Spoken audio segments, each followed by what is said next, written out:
To First Take, Jason Tatum's son, Deuce, was on hand to see his dad's return to MSG on Thursday.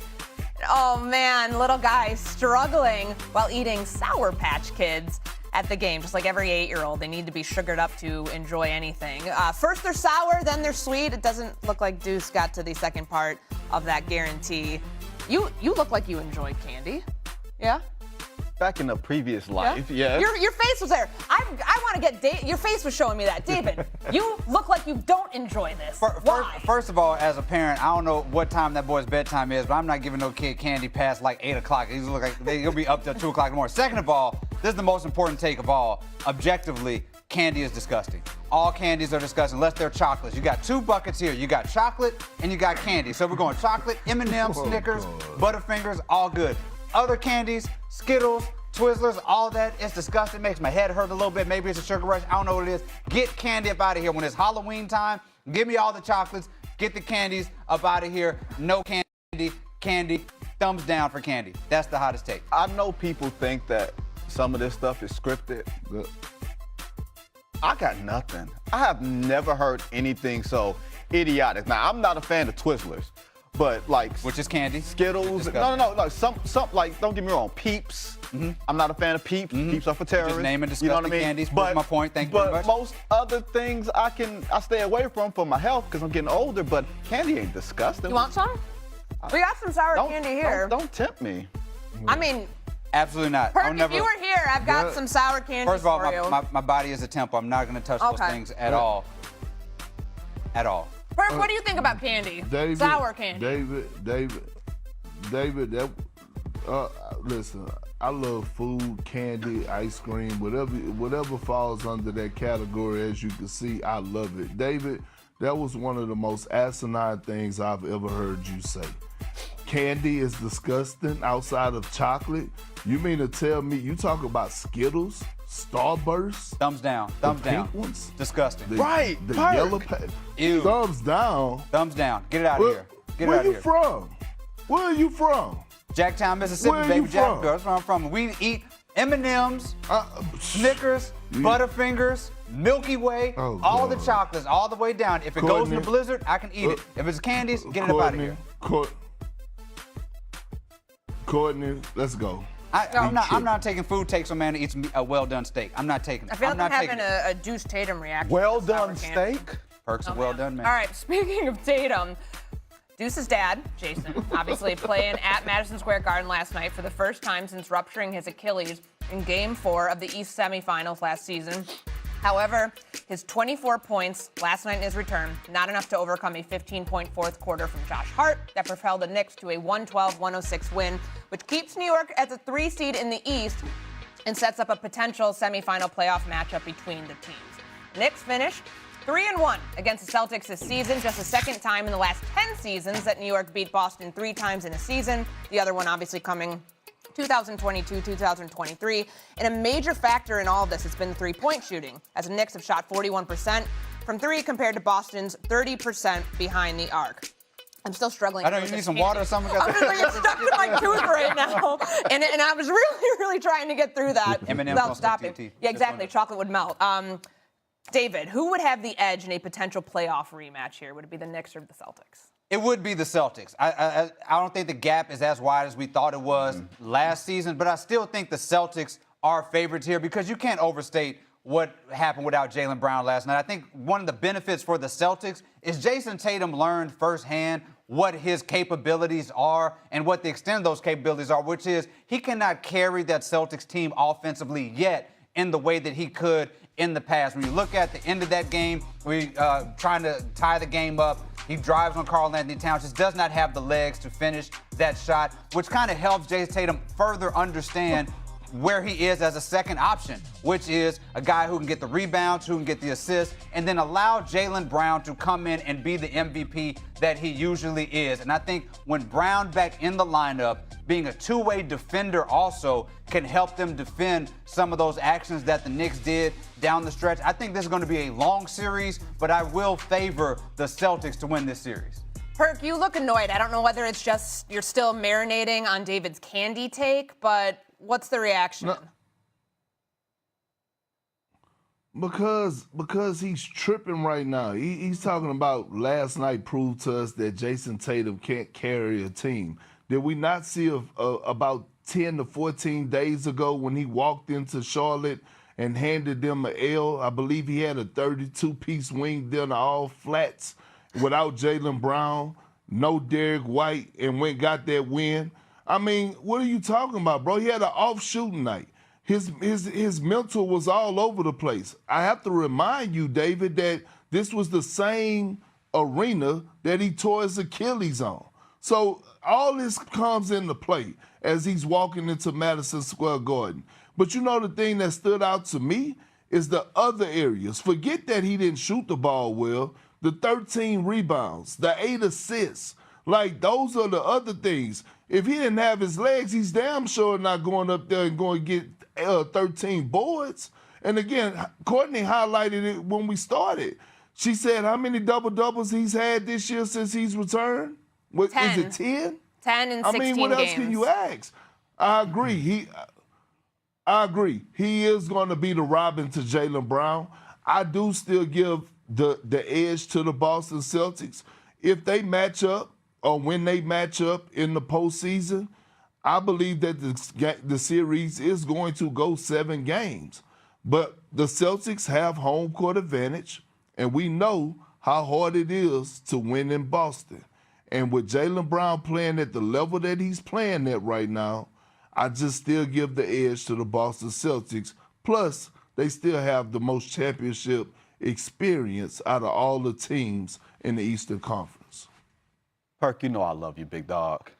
I'm gonna get on you about this well-done steak stuff. I'm gonna introduce you to. I'm gonna introduce you to some real good steak. If I'm gonna get you like a piece of charcoal, we can just find that outside on 7th Avenue in New York and not pay $80 for it. That's a whole different thing. You talked about going into Boston and winning the game. The Knicks did that twice last year. Games 1 and 2 coming back from 20-point deficits. Oh. I am a fan of rivalries. I like teams that will have to see each other year after year with a similar core, similar stories. Okay, we're changing coaches, and the Knicks' identity has changed a little bit, but they can locate and find some of that grit that they played with last year. I don't think the gap is as wide, and I think Jason Tatum overcame a hurdle last night in some ways in playing in Madison Square Garden, but he was a minus 16. He did have 6 turnovers. He was hounded by Josh Hart for a decent stretch of the game. And Nikola Vucevic is a defensive liability, which is why Josh Hart nailed 2 threes in his eye late in the game. Like, these are matchup series. So I don't think just adding Jaylen Brown tilts it so far away from the New York Knicks that it becomes an obvious win for them. The Knicks don't have any fear of the Boston Celtics. Whatever mental thing that could have happened, they beat them last year when we thought the Celtics were a 60-win juggernaut going into that series. I didn't give the Knicks much of a chance. I was wrong. I think this season you're going to see a 7-game bloodbath between these two evenly matched teams. And the Knicks, shockingly, if you're going to say something, the Knicks do have Jalen Brunson, who's a clutch player. You do have a matchup problem, and not just Mitchell Robinson, but also Karl Anthony Towns if you want to play both. I don't know if you trust the Knicks bigs the Celtics bigs the way that you trust the Knicks bigs if they are playing to full potential. Everybody's throwing up hands here. You've had yours hanging up. Your blood's probably flowing down. Perk, I know you're throwing yours up too. What perturbed you about that? Well, I just want Vinny to answer the question. I mean, who has the edge in this matchup? You still haven't answered the question. You said 7-game bloodbath, Vinny, between Knicks and Celtics. No, I'm not straddling the fence. I think, Perk, hear me and hear me clearly. I think the Celtics are the best team in the East. I don't think that guarantees that they will beat the Knicks in a 7-game series in round 2. I think most of these series in round 2 are going to be pick-em series with the exception of whoever plays Oklahoma City. They're going to go either way. That's parity in the NBA. I don't think the gap is as wide. I don't think the Celtics are some unbeatable. I said the Celtics have the edge, Perk. I said the Celtics have the edge. But when you're talking about I'm just telling you. Listen to me. this is your first year on First Take. It is rules on First Take. It's no straddling the fence. I just needed you to be clear on what side and who were you picking to have the edge. David or myself, nobody said that it was a big gap between the two. That's why the question is who has the edge. Now, this is what I will tell you. You're talking about Vucevic being a liability, right? I don't think you've been watching Cater this season and what he's been for the Boston Celtics. A rebounding machine. He's top 15 in the league in block shots. He's been a lob threat, very high IQ big, 7'1", 7'2", a better version of me than Robert Williams. So I would be careful when you talk about the matchup and if Mitchell Robinson could come in and dominate, because Vucevic is probably in that series is going to be coming in off the bench and Cater is going to be eating up majority of those minutes. I want to get you in here. You've literally had your hand up for a while. I'm just saying, Perk said I was tripping and agree with everything I said, which was the Celtics was going to win in 7, that Jason Tatum was going to be Robin to Jaylen Brown's Batman. I think the issue when you get back to the Tatum of it all is that he cannot put up that game that he had against the Hornets a couple weeks ago. That is not going to be a consistent Jason Tatum. If we get a Jason Tatum that does all those other things we talked about, get the passes to the open guy, because he's getting the passes to the wide open corner guy more than anybody else on that team. Derek White got to hit some of those shots, though. Derek White's on only 40% since All-Star break on wide open threes, and he was missing a bunch of open threes last night. He's got to get those shots. When we talk about those bigs, I understand that Cater has been outplaying what we expected from him, but it's playoff time. And I think last night showed there is a difference between Cater and Mitchell Robinson in terms of difference makers coming in the game. So I do have questions about those bigs, especially if we're putting some of those bigs into action with Karl Anthony Towns and Brunson in that two-man game. Because one thing we know is that Karl Anthony Towns will feast on that when there's a center out there, especially a younger center. So I do have some worries about those bigs. But overall, I do agree, 7 games, but at home, that crowd in Boston, Jaylen Brown being an MVP, Jason Tatum doing all of the intangible things, and you have that experience of the Celtics, I do think it'll be Celtics in 7 against the Knicks. Like he brought up Cater. Cater played last night, and they closed with Nikola Vucevic. Yeah. Derek White was 0-6 from 3. You got a lot of threes from Baylor Shireman and Peyton Pritchard. Are you going to get those type of performances consistently in a 7-game series? That's all. There's just questions. I'm with you guys. We're all on the same page. Yeah, literally here. all 3 of you picked We're all on the Boston same here. page here. Perk is not listening sometimes. Clean out your ears, big fella. Just get a Q-tip. No. I'm listening. I'm always listening. And listen, Vinny, I may talk slow, but I'm not slow. Here's the thing that I'm gonna tell you. We all agree on this, that role players play better at home, right? Last night, the Knicks were at home. So Mitchell Robinson and Josh Hart, they played better at the crib, right? This is another thing I want to ask you and David. Don't the matchup on the sideline matters as well? When you're talking about Mike Brown and Joe Mazzulla, who are you guys taking? So I know who I'm taking. I'm taking the one that got a championship, Joe Mazzulla.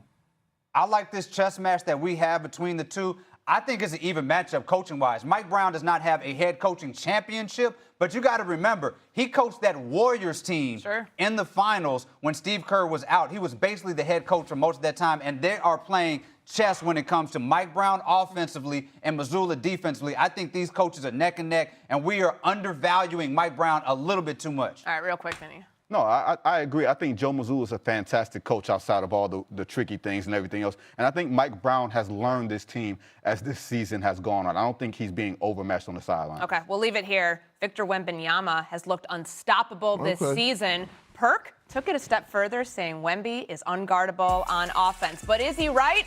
Vinny Goodwill has some insight that will shock you.